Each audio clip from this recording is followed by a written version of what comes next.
the majority and the minority sides that have brought this motion this morning. And to just say to the Honorable Senator Aaron Cheruiyot that you will struggle, my brother, to make a better speech than what you've made this morning. And I am sure it has given a lot of hope to a lot of people in this country that, in fact, this institution of the Senate can rise to the occasion when other people are failing. They say that with great power comes great responsibility. And I don't think that in this House there was somebody with a greater responsibility, leader, to set the tone for the discussion that we want to have this particular morning. I think I hear what Kenyans are saying. They want to see from the leadership of this country contrition. They want to see remorse. They want to see us taking responsibility for everything that has happened, that has led us to this particular moment. And allow me to follow in your footsteps and also tender an unreserved apology to the people of Kenya if I have contributed in any way by my conduct, by my speech, to bringing the country to where it is today. I apologize for that. Honorable Speaker, as a senator of Nairobi, you know that Nairobi has borne the brunt of the protest, of the killings, of the loss of lives, of the loss of property.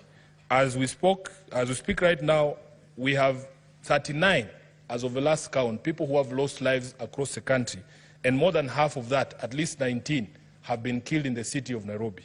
Honorable Speaker, out of those 19 that have died in the city of Nairobi, between 6 and 8 of them, the numbers are yet to be confirmed, were actually very parliament.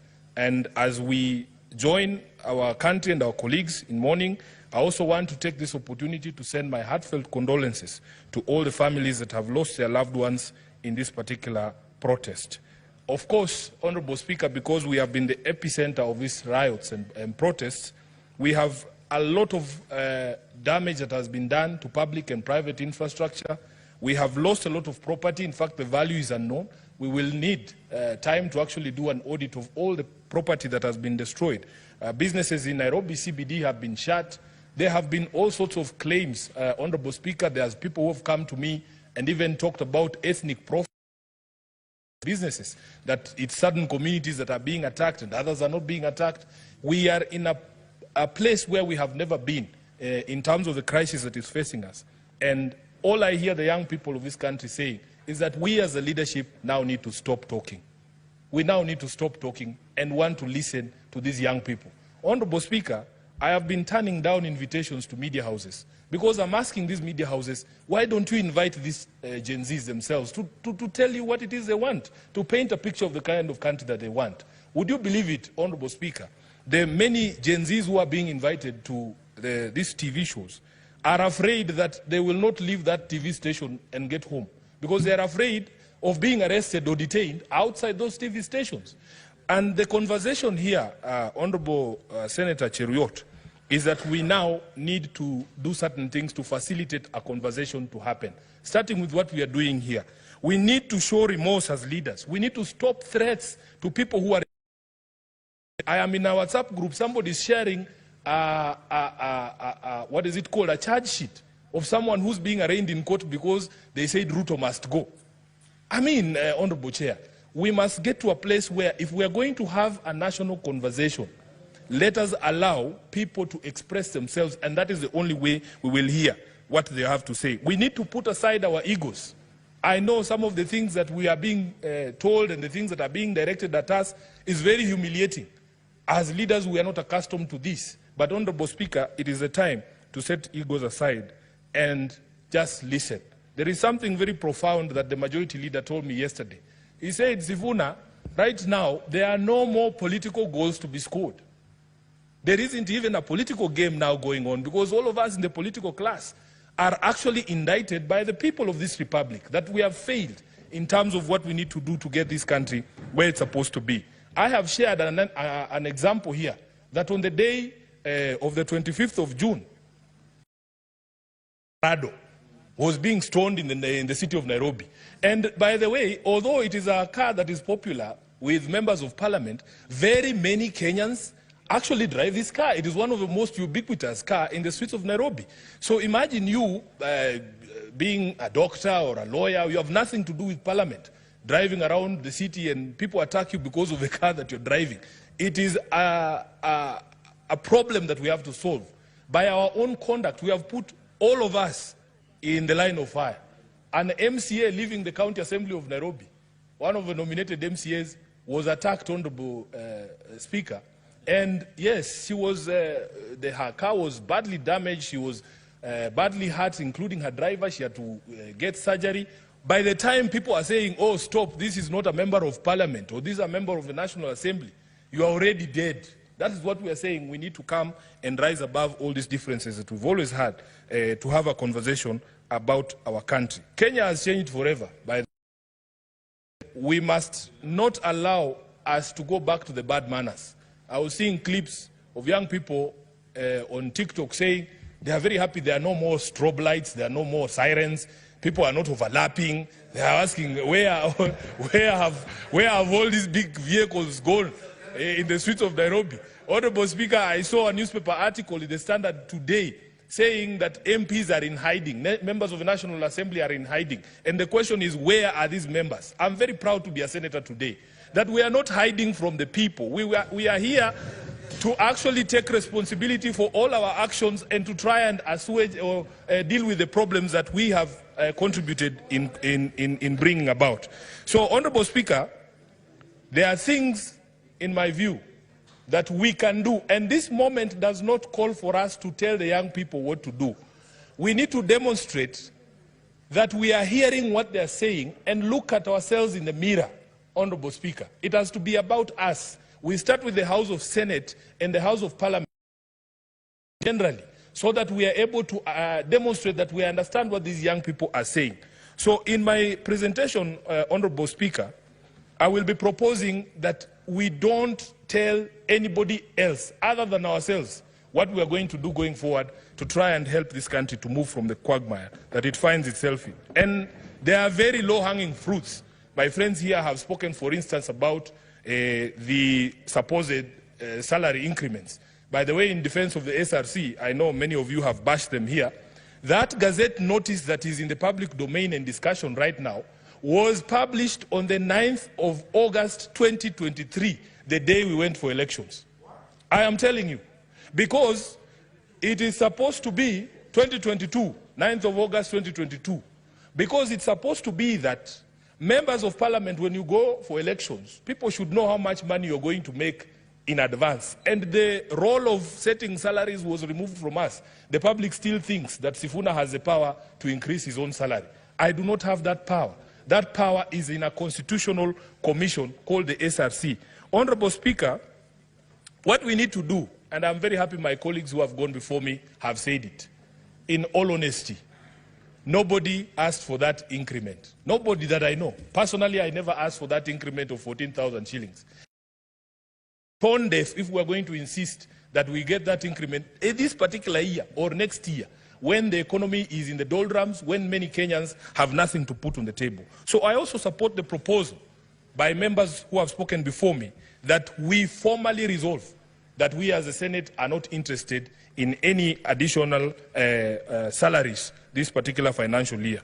Number two, Honorable Speaker, we need to relook at our budgets in this House, and see where we can make major concessions and cuts for members of the public to feel that we are actually lessening the burden and not increasing the burden. And I want to give a personal example, and you'll forgive me if I'm giving out house secrets. Honorable Chair, when I became the Deputy Minority Whip, I was allocated a vehicle, a GK vehicle. On the first day that I used that car to go home, I passed through the expressway. I was shocked, Honorable Speaker, at the amount of money that is on my ETC card for my parliamentary car. As of this morning, when I used that same car to come here, there is 377,000 Kenyan shillings on my ETC. There is 377,000 Kenyan ETC of the vehicle that have been given by Parliament. It does not make sense. It does not make sense, Honorable Speaker. So what you do, members of Parliament, the staff of Parliament have to be honest with Kenyans.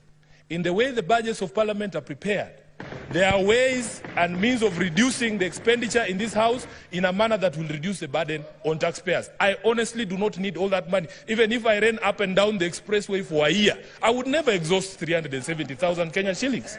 So, Honorable Speaker, we must do this so that we demonstrate to the people that we are serious about what we are talking about. Number 3, Honorable Speaker, I want to speak about something in the motion. The Majority Leader proposed that National Assembly should reconvene so that they deal with the question of the presidential memorandum on the finance bill. Mr. Speaker, just as a constitutional lawyer, we in the opposition or in the minority have a different take on how this finance bill should be dealt with. Honorable Speaker, if you look at Article 115 on what should happen to a bill when it is sent back to Parliament, 115 sub-article 3, it says, if Parliament amends the bill fully accommodating the President's reservations, the appropriate Speaker shall resubmit it to the President for assent. What that means, Honourable Leader, is that he sends something back after that process of consideration of his memorandum. I do not think the Constitution envisaged a situation where you are sending a blank document from Parliament to the President for assent. Because what the presidential memorandum is proposing is a deletion of all the clauses contained in the finance bill. So you will have an empty piece of paper. It will have nothing on it. Then you are sending it back to the president for assent. What is he assenting to? So the proposal that has come from Honorable Tiende Amolo, for us, makes a bit more sense. That you allow there to be a bill that is introduced to repeal the finance bill as was passed. Because in the language of Article 115, we do not think that it can be done the way that it is being proposed. So, Honourable Speaker, another thing that we can do, let there be a public pronouncement from the head of state that we are going to stop these arrests, these abductions that have been ongoing, free everyone who's been arrested because of this protest, as the Majority Leader said, honor our dead and the people who are still in hospitals. There is opulence and corruption and the corrupting influence of money in politics. Honorable Majority Leader, when you spoke about that, I was very happy because we have to have a conversation. I was at a conference at one place and somebody was saying how it has become expensive to join politics. And I said it is actually used as a scare tactic to scare away people from political participation. If a young man hears that for you to become the Senator of Nairobi, you need 70 million shillings or 100 million shillings, where do you think that person will never participate in elections? Where are we supposed to get this money? We want the young people to understand that they have demonstrated to this country that you in fact do not need the sort of resources that we are told you need for you to become a political player. Honorable Speaker, there's this question of a ban on harambes. As a lawyer, I am aware there is already legislation that tries to limit participation of political players in harambes, but is limited to the last few months. I think it's, is it 6 months or 9 months to the election? What we should be doing, we should be saying, because now it has become culture that immediately after elections anyway, after you are sworn in, your opponent is already on the ground saying Sifuna must go. So why don't we just extend the period and say throughout the term of Parliament, members of Parliament should not be allowed to participate in these harambes and demonstrate the sort of opulence that we have seen. The Majority Leader and Honorable Halwale has spoken about a rigged economy, and that is something that has touched my heart. Those of us who are born where we were born, Honorable Speaker, many of our young people, including myself, have always wondered how is it possible that people who we know had lesser grades, had far inferior grades in school. We were better than them at everything. They are making progress at a faster rate just because of their second name. We are just there languishing. People have 6 degrees, have never gotten an opportunity. People go for interview after interview. The moment somebody sees your name is Watenya or Sifuna, your CV is put aside. Wanasema leta ya huyu. It is very embarrassing, Honorable Majority Leader, that sometimes an entire institution from top to bottom has members of only one office. I think these are the things that are going to make our people extremely mad every time these matters are brought about. So if you don't address these matters, Honorable Speaker, we are going to be able to, we are not going to be able to deal with the problem. We have seen young people, especially when it comes to employment in public service, Honorable Speaker, you qualify as a teacher. You are waiting all your life to be employed as a teacher. Then you see leaders in public rallies, in funerals, handing and dishing out employment letters from TSC. And when you go to TSC, they tell you, oh, there is a system, everybody is logged in, and see which criteria is used, and they eventually reach you. But you can see people dishing out letters from TSC, from KWS, from NYS, in harambes and in funerals, Honorable Speaker. I think, and even police, these are the things that we need to work on as a leadership so that we stop all this anger that you see. Let me go to another thing, Honorable Speaker. An angry people cannot be reasoned with. Right now, people are very angry. And this is why I'm trying to, explain to this House that we are not going to be prescriptive in how we deal with this issue. Honorable Speaker, that we can demonstrate to the country that at least there is a place where a conversation can be had. Senate is the only House of Parliament that goes to the people. We don't fear the people. That's why we are still here. So if it is possible for us, even if it is going to Uhuru Park, as somebody has suggested, we are ready to be insulted because at some point we deserve to be insulted. But at the very end of those insults, I think we will be able to pick some few things. Honorable Majority Leader was telling us a story of how he logged into one of the Twitter spaces, and he said there was maybe 60% expletives and insults, but 40% was good material, and it has inspired even the speech that he made this morning.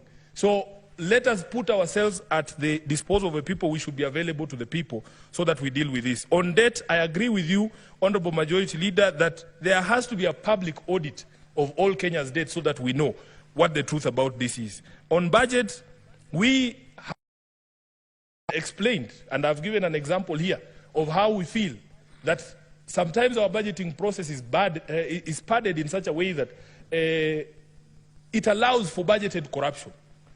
We have estimated, Honorable Speaker, at least those of us on the minority side, that we can do away with at least 1 trillion shillings in this budget. And we don't need to punish anyone. We just need to cut on expenditure in our own institutions. I will go to some of the proposals that I have received from members of the public.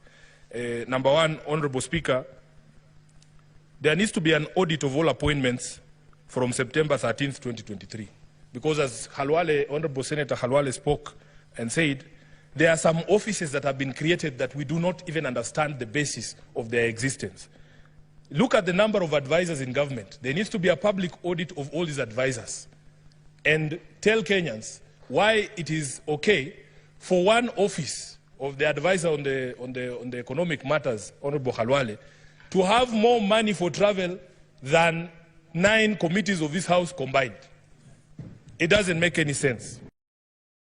So the specter of personal assistance in government, we need a public audit of that. There was another office that was created, and this one you'll forgive me, Majority Leader, of faith intercessors. We need a public audit of who are these people and why are they earning public money. Honorable Speaker, I had occasion to see one business card of one of those faith intercessors. It was the most powerful business card I have ever seen in my life. Honorable Speaker, you have spoken about the office of the First Lady, and I am happy that the President himself took a first initial step to say that office will cease existing from, I think he said, Monday of this week. It had 285 employees. I am telling you.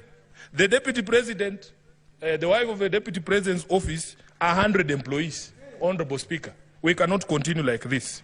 Then there is a specter of retreats. And this one, we are all guilty as members of this House.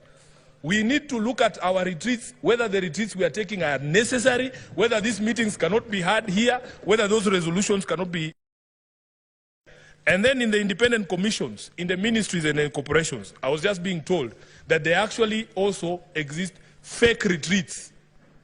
There's something called a fake retreat, where there was no retreat, but people are being paid for going on a retreat. Then on the foreign trips, Honorable Speaker, these are things we all understand. Let us be able to demonstrate to the public that we're actually serious and we hear them. Just one more minute. Let's add in 1 more minute to conclude. And then on the ODPP, I was just conferring here with my friend, the Senator for Migori. we were shocked when we heard that a plea bargain had been entered in the Migori corruption case, that a governor who's have been accused of stealing billions of shillings has agreed to return 300 million, and then the case is withdrawn. I want to call for an audit of all the in the past 12 or 24 months, Honorable Speaker, so that we understand the legal basis for the withdrawal of these cases, because this is where we are failing. For as long as you can demonstrate, Honorable Speaker, that these cases are going nowhere, that is where people get the confidence that the majority leader was speaking about to engage in some of these things. Lastly, we need respect for the Constitution and constitutional institutions and the bodies across the public service and across the national executive infrastructure. So, for instance, Honorable Speaker, I was being given an example that even the mess we have in the management of public service, that an executive order is made on HR matters to a body called State Corporations Advisory Committee, which is duplication of roles. So, Honorable Speaker, I support this motion, and let us put up that humane face that Kenyans are looking to see, that we can actually engage on these matters. I thank you, Honorable Speaker. Thank you, Senator. Senator Mohamed Chute.